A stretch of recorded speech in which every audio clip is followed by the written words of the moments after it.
I'm so sorry. I'm so sorry. Entire hour. Are you pouring coffee? Daniel, you've got to be kidding me. Yeah, you yeah, told me that you're 2 minutes away. When are you going to be In here? like five minutes. 5 minutes?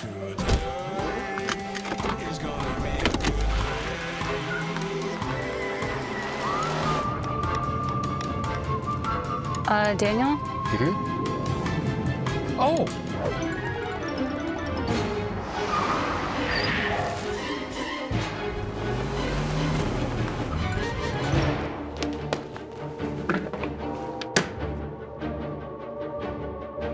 Ladies, we're ready.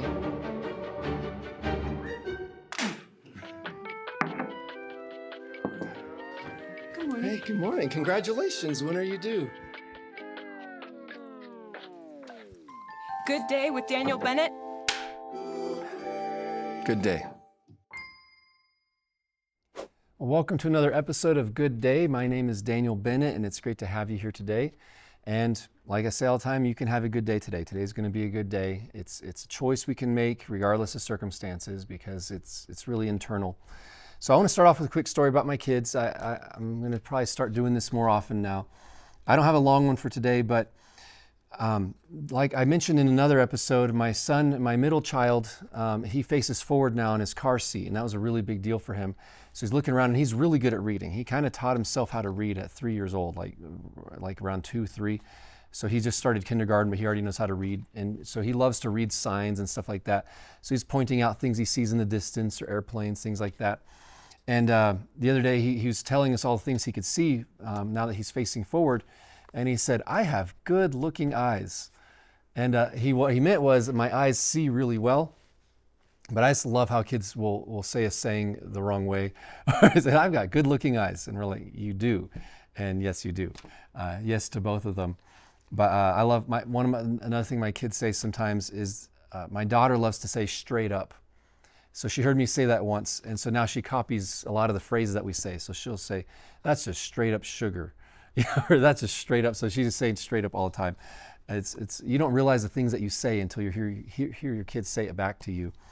But anyways, that's pretty cute. My boy does have good looking eyes. So what I want to share real quick with you about today, again, I'll start off just with a quick little mini message, and then we'll get to an interview here in a little bit. But the intro video is supposed to just be funny. But bad things can happen in life. You can be running behind, you can be stressed out, you can have things like that. And that's why, we're encouraging you to choose to hit the reset button and say, "I'm going to have a good day." So what if you're having a bad day, right? What if you already messed up and you're having a bad day? So there's two different angles where you can look at this from. One is the big picture and the other is right now, what do I do, right? Usually when there's a problem, if there's enough time, I like to say, well, how do I keep this problem from happening again? But sometimes you also have to say, well, that's nice, but what do I do right here, right now? How do I get out of this mess right now? So a few quick little tips. This will just be a couple minutes. When you're looking at the big picture, you can ask yourself, what am I sowing? Right? Whenever you start noticing something going wrong in your life, one of the good questions to ask is, am I sowing something and that's why I'm reaping this? It's not always the case. Maybe it's someone else made a decision or something random just happened.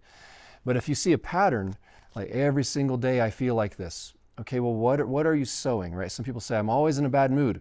Well, are you going to bed super late at night every night? And then, you're waking up exhausted, then you're running late, right? Is there a pattern that you're noticing? Can you change it? Or what are you sowing that might be causing this? Why are these emotions so strong in me, right? It's a similar question you can ask, right? Is if I feel angry or frustrated or stressed out or like I'm late, what's causing these emotions to be so strong in me right now? Is there anything I could be doing to not have these emotions so strong? Whenever I notice a thought or an emotion that's not from God, I become a detective and I say, something allowed that inside of me. Where is this coming from? Can I figure out where this is coming from? Is it something that I started watching that I shouldn't be watching? Is it something I'm reading? Is it somebody I'm hanging out with? Is it something in the news I've been thinking about? What's causing this emotion in me, right? If you're full of fear, where did that fear come from? Don't just say, God, I need to be free. I need to attack the fear and get it to leave. Ask yourself, well, where's the open door? Why is this getting inside my heart? So these are just good questions to ask. One thing that God reminded me years ago was He will never ask us to do something without Him. So if you're stressed at your job or in your family or at your church, whatever it is, Remember, God will never ask you to do something without him. So if he's always with me, that means it's possible to have joy, it's possible to have peace, it's possible to have grace no matter what's going on in my day. And so, I've done jobs that other people look at and say, there's no way I could do that. It's too stressful, too intense, right? I was a dean of students for a while, so you're always getting bad news, right? Hearing about people making bad decisions or going through difficult situations, things like that. And it could drag you down, but God said, no, you can do this with joy, right? My joy is your strength. So it's always possible to have joy because God will never say, do it without me. And if he's going, then I can have a good time.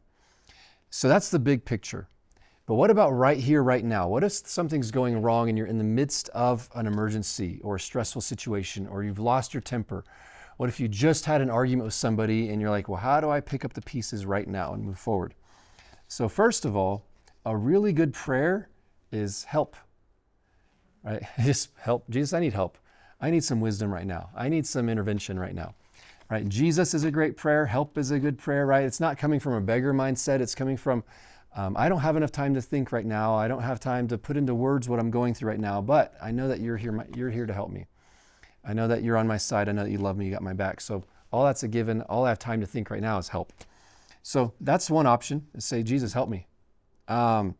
Also, change your expectations. When I notice something's going wrong, right? If you have a really fun day planned and suddenly you're running late and someone forgot something and all these different things are starting to go wrong, one of the quickest ways to adjust your emotions is to quickly change your expectations and say, today's not going to go the way I thought it would. Let me adjust my expectations so I can still enjoy what is happening instead of what I wanted to happen. Right? Many times that's what happens, is that we're hanging on to what we wanted. Right? Have you ever been, getting ready for something fun, and then everyone starts arguing because you're trying to get ready for that fun thing, and by the time you get there, no one's having a good time, right? What if it's like, we want to go to the park with the kids, and no one's getting dressed, and no one's behaving, and so forgot to eat, and all these different things. This isn't how my life is. I'm just creating examples that we can all probably relate to in some degree. So many things go wrong, and you're like, well, in Jesus' name, we will go to that park. And by the time you get to the park, you're miserable. When instead you could say, you know what, maybe we won't go to the park today. Let's do something else. If we couldn't find enough clothes, let's play in the backyard. So you just adjust your expectations. That's one of the ways. It can be big things or little things. Adjust your expectations. And that's a way to get your emotions under control, is say, I accept that that's not going to happen right now. So I've adjusted my expectations. Now how can I enjoy the moment for what it is? So how can I get back?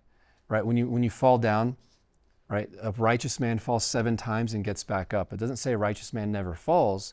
It says a righteous man gets back up, or righteous woman, or righteous child. Right, the key is to get back up. So just step back and say, how do I messed up, or something went wrong. How do I get back up right now? Grieve later. If you say this, I didn't want this to happen. Okay, is now the right time to grieve, or is right now the time to solve the problem? So many times what we have to do is say, I wish this hadn't happened. I'm going to grieve later. Right now, I just need to solve the problem. How do I get back up on my feet? How do I respond to this situation? How can I start moving in the right direction again? Right, one of the keys in life is learning how to bounce back quickly. You can't control what comes your way, but you can control how you respond. And if you fall down, you just bounce back up. And so if you're having a bad day, I encourage you to just take a moment and say, now, how can I have a good day starting now? Forget the mistake I just made. How do I pick myself back up and move forward the right direction right now? So hope that's helpful. And now we have a special guest right after this commercial break. We'll see you.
You know, life is tougher than an overcooked $2 steak. But keeping a good attitude, well, that just keeps it all in perspective. How to stay positive in a negative world. Log on to gooddayGTN.com to get your free copy today. Well, welcome back. Our special guest today is Nate Carter, and you have a really cool title. So you're the GTN architect of something. I am the GTN Media Solutions Architect. It's very long. Media Solutions Architect. Okay, that makes sense. Yeah. Not engineer, architect. Different. Sure. Totally different. I build the stuff that people use. Yeah. As a way of thinking about it, I guess. Awesome. Well, thanks for joining. Yeah. And yeah, you've been on staff before. You're on staff again. I think when I invited you, you weren't even on staff yet, but I still knew you from church. And, yeah. And you've participated all along. Yeah, I have a long-standing connect. Like 𝗺𝗃 Bible College changed my life, and the ministry of 𝗺𝗃 has I don't even want to think about where I'd be if I hadn't come across this organization. Yeah, that's awesome. And my kids, my boy especially, every time he sees you at church, he's like, "There's Mr. Nate," because you were the jailer in that To Die's Vain production. Yeah. And so you play a lot. You play Goliath and the David stuff. Typically, you played the jailer, so the mean guy with one eye. Yes. And so my boy, because he was so like, oh my goodness, the jailer, because we were in character. So now whenever he sees you, he's like, oh my goodness, we're fellow actors. So yes, we are. Yeah. So I think they showed that just recently again. I think so, at a recent conference. Yeah. Yeah. So it's pretty cool. So we've got a game. Okay. As you can tell by this hourglass dumbbell. Okay. So I'll hold something up and you have to figure out what it says. Okay. So what I mean is, you'll say it really fast, and then it's basically phonetically close to what it's supposed to be. Okay. Okay. So yeah. So I've only played this once before.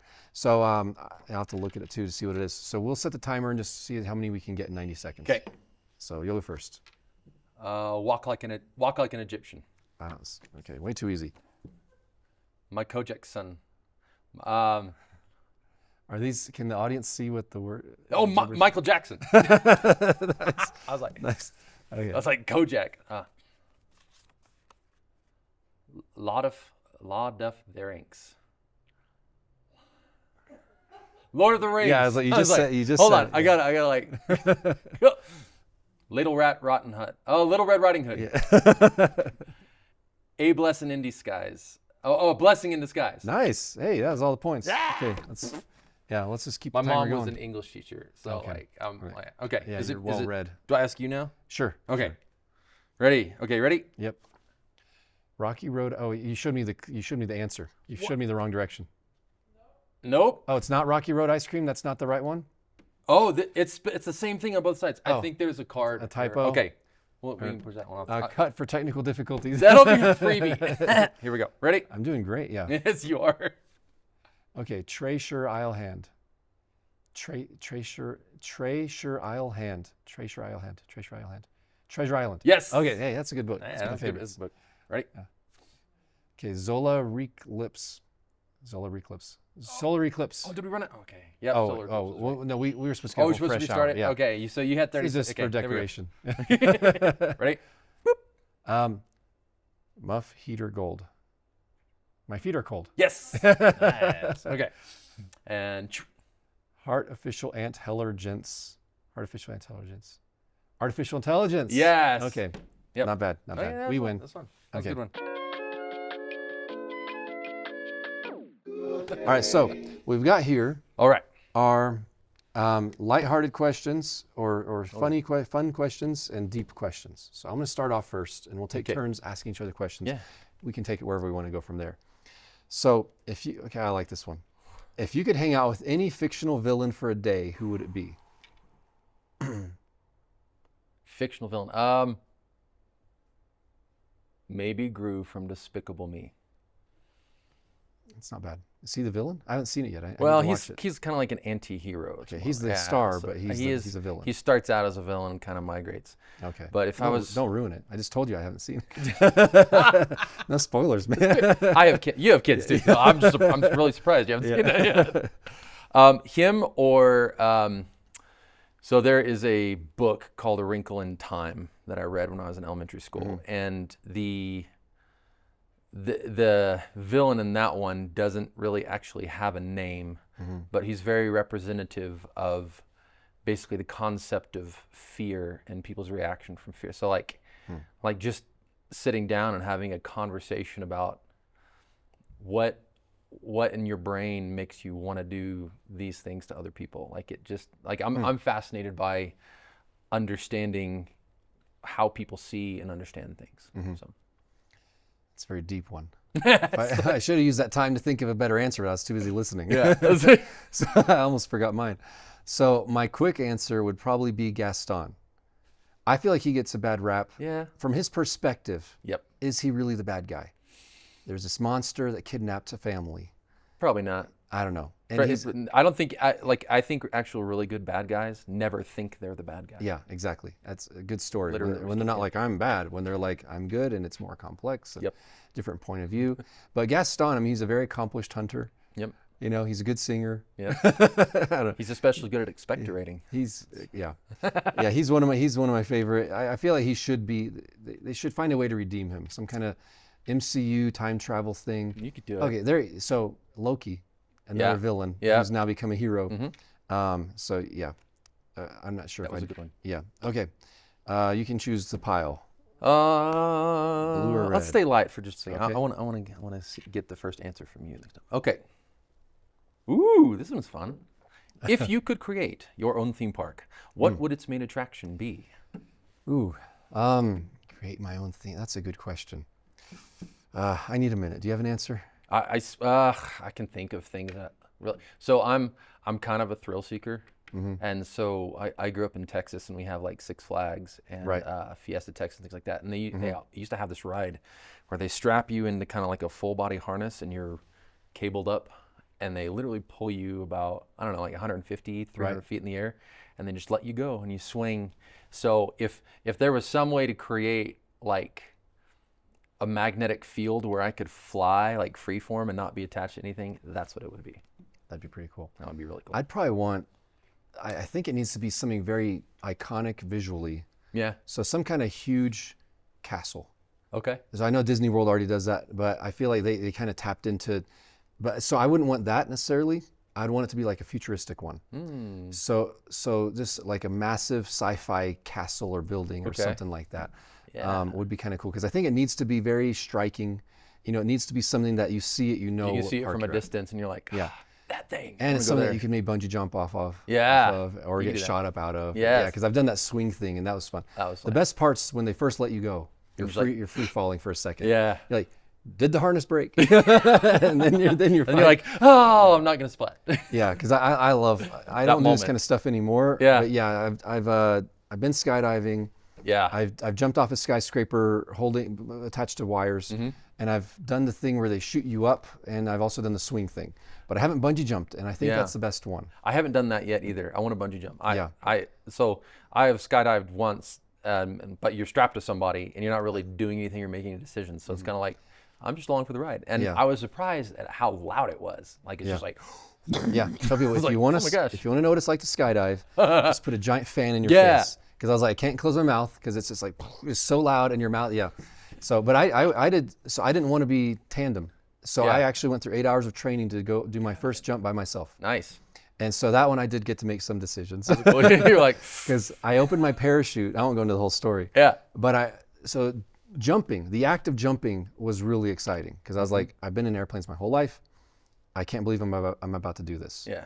But as soon as you're free falling, it wasn't actually the rush I thought it would be. I thought free falling was just like, because you're so high up, you don't feel the distance. Yeah, you don't, yeah. So I It's think just- bungee jumping would be more fun. Yeah. But parachuting was exciting. So actually, yeah. because I was by myself, you know, you're up there in the sky, and I looked up, and my cords were tangled up, so I had to untangle myself. That was Nice. weird. Yeah. And then I had to steer my way down, so that was kind of terrifying, Yeah. but in a really fun way. So as soon as I landed, it was like, you know, at a theme park where you're like, let's do it again. Yeah. But it was kind of expensive, so I Yeah. was like, That is I'll expensive. pass. I didn't pay for mine. So I was like, yes. Yeah, but I think bungee jumping, you feel the distance closest. Yeah. But yeah, right now though, I'm like, is my entertainment worth gambling my children's father Nope. I kind of, after I had kid, like when I was married, and we were married for like a year and a half before we started, like we knew we were pregnant, like we're having kids, we're parents now. Like when I got married, like there were things in like perspective. I was kind of like, that seems much more risky than I originally thinking about when it was just me. Yeah. Right. And so there's other, and that's another, like that, it all kind of comes back to, I think it's like you mature and you get, your perspective shifts and you're kind of like, you see everything differently. Oh, absolutely. Priorities shift. Yeah. It's like, that is not worth that to me. No, it's not. This is way more important. I know. Yeah. When we had my daughter, my first child, I was like, I need life insurance. Yep. I'm not confessing something bad's going to happen. I think that yeah. a responsible father should have life insurance because it's about them. Be wise yet gentle. Right? Exactly. It's kind of that. Yep. Yeah, absolutely. Yeah. Okay, let me do one last Okay. fun one. I think I'm gonna go straight to the series. Okay. And I'll see how they feel, and then we'll. Okay, this is a good one. If you could have any fictional gadget, what would it be and how would you use it? Teleporter. That'd be good. Like the thing I have found ways, like driving from one place to another. I'm just kind of like, oh, why does this take so long? Yeah. It's eating up so much time. I could be doing so. Like if I just had the ability to go zip, zip, Yeah. that'd be awesome. That's a good one.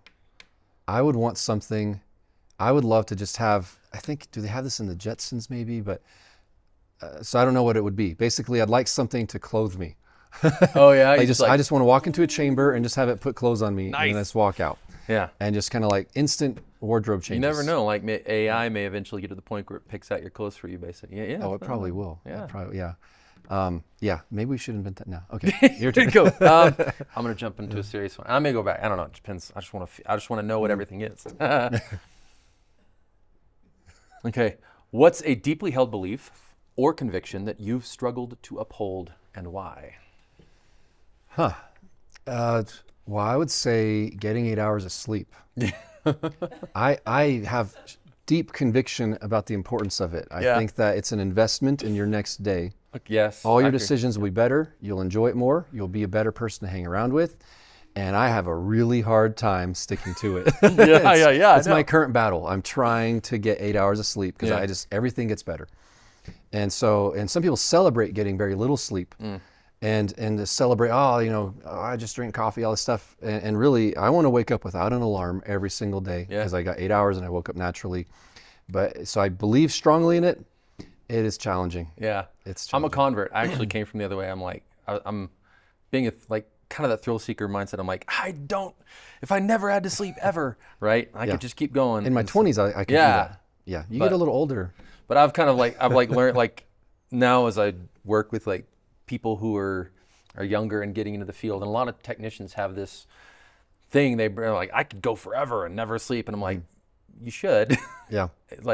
Sleep is preparation for good work. Yeah. Right, and that's really, and work you're proud of, work you love, right? So anything, I'm a kind of believer that anything worth having is not super easy. Yeah. Sometimes it can come easy, right? But things that you're gonna sow your life into. Yeah. Right. If it was just easy and you're like, I fulfilled all my life goals. Yeah. Right. That it wouldn't be as significant. I've decided if I have two options, I'll almost always choose the harder option. Yeah.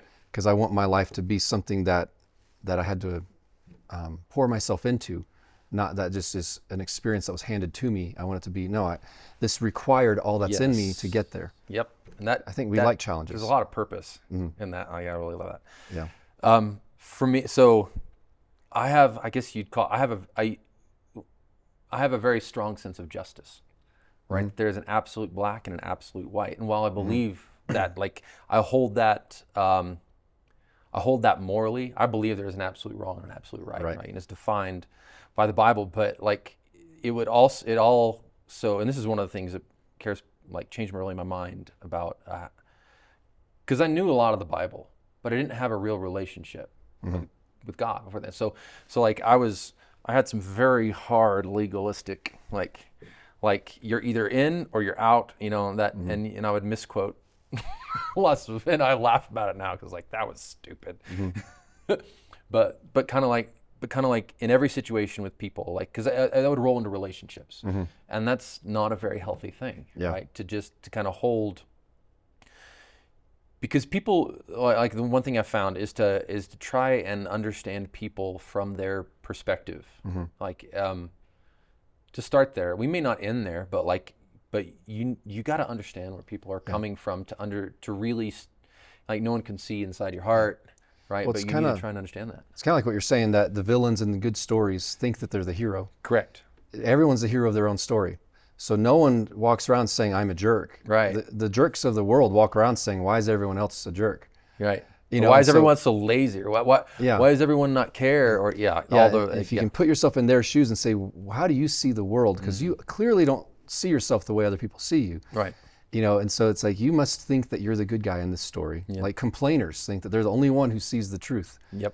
And I have to tear everything down because I'm the only one who realizes this is all, you know. And like that's something really fascinating to me about the word, like in general, because to me, like everybody, you know, the Bible talks about like the gifts of God are without repentance. Everybody kind of has a thing that's built into them that they're good at, that they realize, right? And if you take that thing and you stick it outside of the context of a relationship with God, it becomes really mean and angry and hard, oftentimes, right? And so it's simply that thing God put in you, but because if your perspective is shift over here, it can produce condemnation, and it's not nice. It can produce death, right? But if you get your perspective oriented correctly, then the thing that God put inside of you, like it kind of comes and collaborates with the Spirit of God and with the Word, and it actually produces and takes you forward, and you gain momentum in the direction you've always wanted.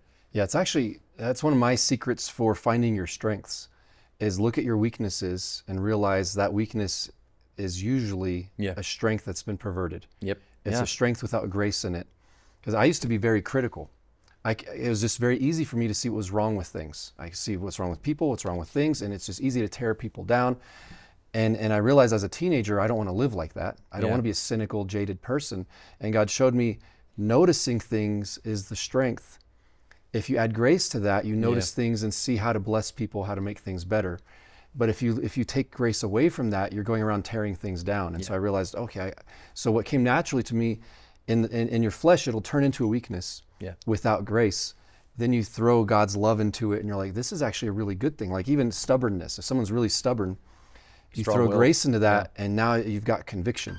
Yep. And so you're like, I'm not going to let other people tell me who I am. Jesus says who I am. Yep. Okay, we're out of time. Yeah, I know. Let's talk more after. Yeah. Hopefully you come back and we can dive deeper into that. Sorry. Thank you guys so much for joining us. Hope you've enjoyed it. Don't forget, today is going to be a good day.